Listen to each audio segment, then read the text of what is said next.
Halo hai semuanya, jadi hari ini kita akan membahas mengenai materi larutan elektrolit dan non-elektrolit.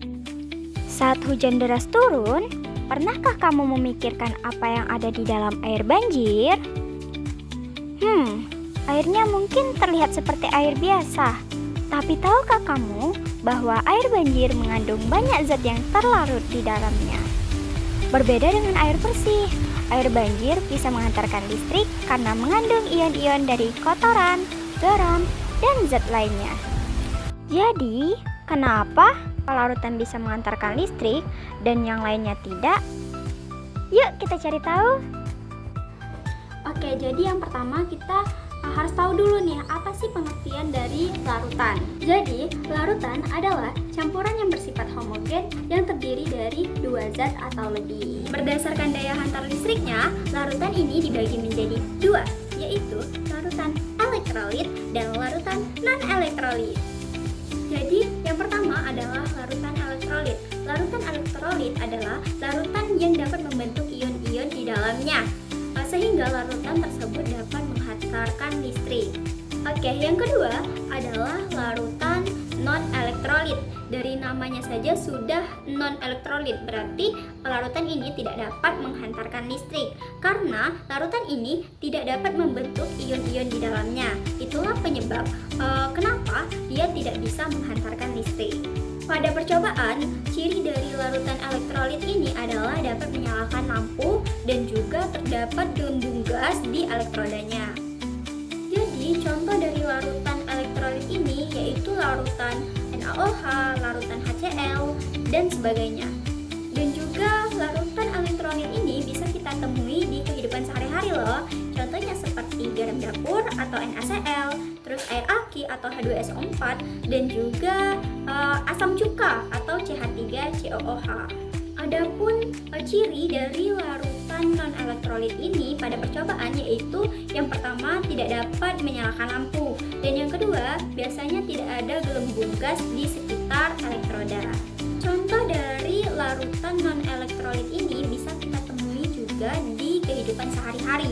Contohnya seperti gula, terus urea, terus minyak goreng itu juga termasuk ke dalam larutan non-elektrolit karena tidak dapat menghantarkan listrik.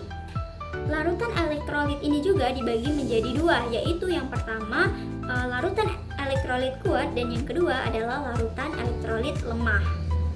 Yang pertama adalah larutan elektrolit kuat, di mana larutan elektrolit kuat adalah larutan yang ion-ion di dalamnya itu terurai secara sempurna, sehingga ion-ion yang ada di dalam larutan tersebut dapat bergerak bebas dan dapat menghantarkan listrik secara sempurna.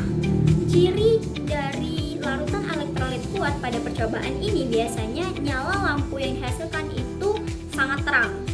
Oke, yang kedua adalah larutan elektrolit lemah, di mana larutan ini adalah larutan yang ion-ion di dalamnya itu tidak terurai secara sempurna atau terurai hanya sebagian. Ini menyebabkan ion-ion di dalamnya itu tidak bisa bergerak secara bebas seperti ion-ion di larutan elektrolit kuat. Ciri dari larutan elektrolit lemah ini ketika di dalam percobaan itu adalah lampu yang menyala itu tidak terlalu terang jika dibandingkan dengan elektrolit kuat. Contoh dari larutan elektrolit kuat ini adalah H2SO4, NaCl, NaOH, dan sebagainya.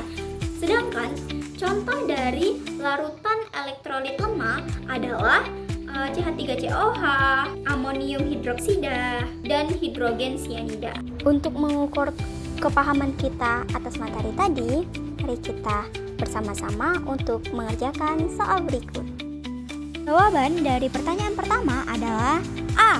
Karena larutan elektrolit merupakan larutan yang dapat menghantarkan listrik, di mana akan terurai menjadi ion negatif dan positif ketika dilarutkan dalam suatu pelarut.